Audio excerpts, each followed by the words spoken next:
Introducción a los circuitos eléctricos de corriente directa. Leyes de Kirchhoff y de Ohm. Segunda parte. En el video anterior se definieron los conceptos de resistencia eléctrica, conductancia, rama, nodo y lazo. Adicionalmente se explicaron los modelos matemáticos que describen a la ley de Ohm, las leyes de Kirchhoff y se resolvieron dos problemas. En esta segunda parte se resolverá un tercer problema de mayor dificultad. Ejemplo 3. Utilizando las leyes de Ohm y de Kirchhoff, encuentra el voltaje, la corriente y la potencia desarrolladas en el resistor de 40 kiloohms. Antes de comenzar a resolver el problema, deben señalarse todos los nodos y lazos del circuito. Se ampliará la imagen para facilitar su identificación. Adicionalmente, se vuelve a dibujar el circuito simplemente para señalar las corrientes y las tensiones.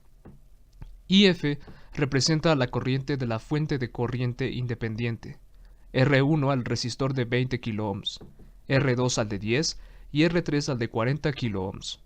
La tensión BF corresponde con la tensión de la fuente independiente, B0 con la tensión del resistor R1, BFD es la tensión en la fuente dependiente y B2 y B3 las tensiones de los resistores R2 y R3 respectivamente.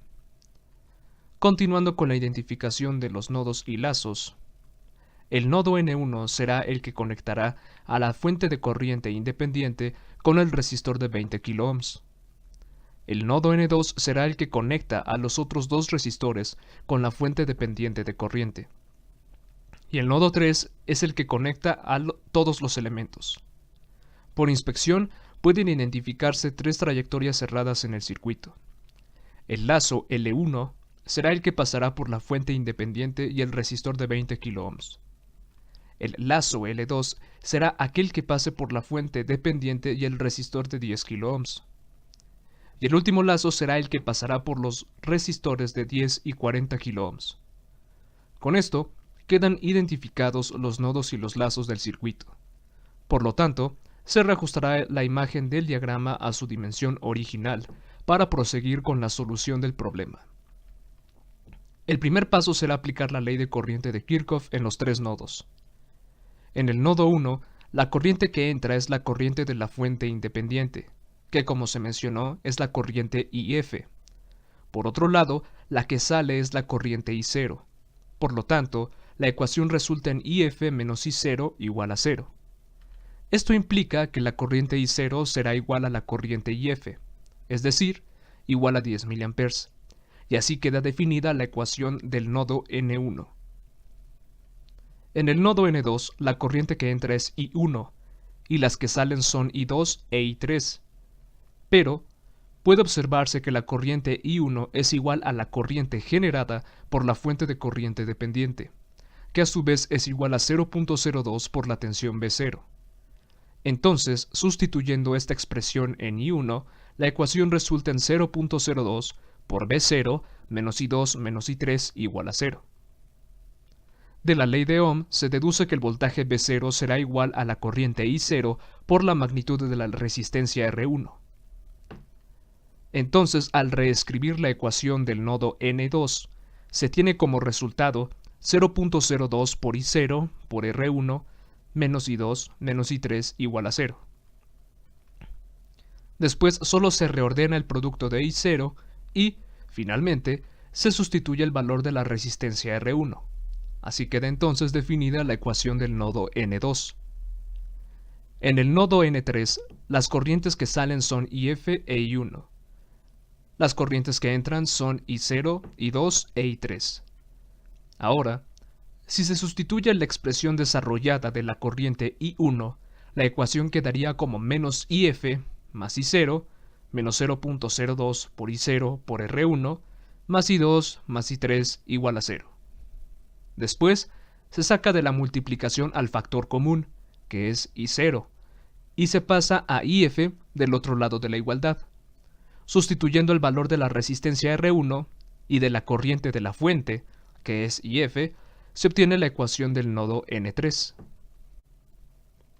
El segundo paso será aplicar la ley de tensión de Kirchhoff en cada lazo. Empezando por el lazo L1, como la flecha del lazo entra por la terminal negativa de la fuente de corriente independiente de 10 mA, se coloca un signo menos en el valor de la tensión BF. Después, la flecha entra por la terminal positiva de la resistencia R1, así que se le añade un signo más a la tensión B0. De la ley de Ohm se sabe que la tensión B0 será igual a la corriente I0 por la magnitud de R1. Al final, solo se sustituye el valor de R1, y de esta manera queda lista la ecuación del lazo L1. En L2, la flecha del lazo entra por la terminal negativa de la fuente de corriente dependiente, y después entra por la terminal positiva de la resistencia R2. Por lo tanto, la ecuación que resulta es menos BFD, la tensión de la fuente dependiente, más B2 igual a 0. Posteriormente, se aplica la ley de Ohm para desarrollar a B2, y se sustituye la magnitud de R2. En el lazo L3, la flecha del lazo entra ahora por la terminal negativa de R2 y después entra por la terminal positiva del resistor R3. Entonces, la ecuación resulta en menos B2 más B3 igual a 0. Después, vuelve a aplicarse la ley de Ohm y finalmente se sustituyen las magnitudes de R2 y R3. Ahora sí, ya se tienen 6 ecuaciones con 5 incógnitas. Las incógnitas son BF, BFD, I0, I2 e I3. Por lo tanto, el siguiente paso será construir una matriz siguiendo la metodología descrita en el video anterior y resolver el sistema de ecuaciones haciendo uso del método de reducción o eliminación de Gauss-Jordan. Como se explicó, cada renglón corresponde con cada ecuación y cada columna con las incógnitas, salvo la última columna, que es para los resultados. Los primeros 3 renglones corresponden con las ecuaciones del nodo N1 al nodo N3, y los últimos 3 renglones con las ecuaciones del lazo L1 al lazo L3. Tras aplicar el método de Gauss-Jordan, la matriz resultante debe de ser igual a la que se muestra a continuación. De aquí se obtienen los resultados para cada una de las incógnitas del sistema de ecuaciones. Por último, se escribirán o calcularán, de ser necesario, el voltaje, la corriente y la potencia asociadas al resistor de 40 kΩ. De los resultados del paso 3, la corriente I3 es igual a 0.8 amperes.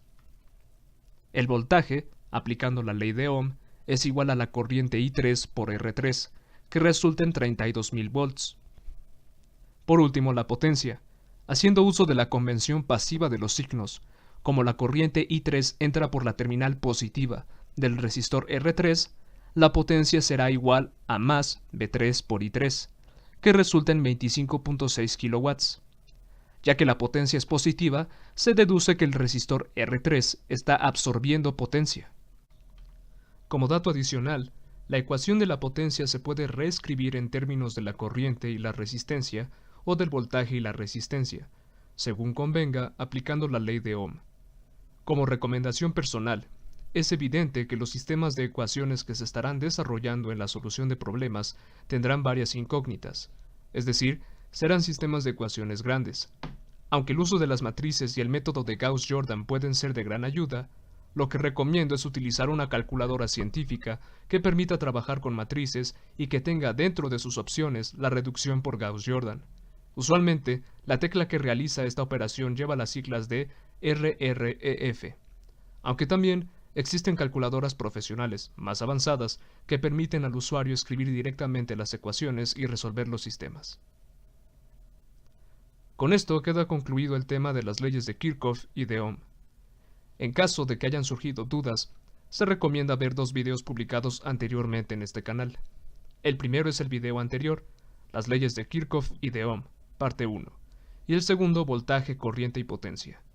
En el siguiente video se desarrollará el tema de resistores conectados en serie, paralelo, delta y Y o estrella.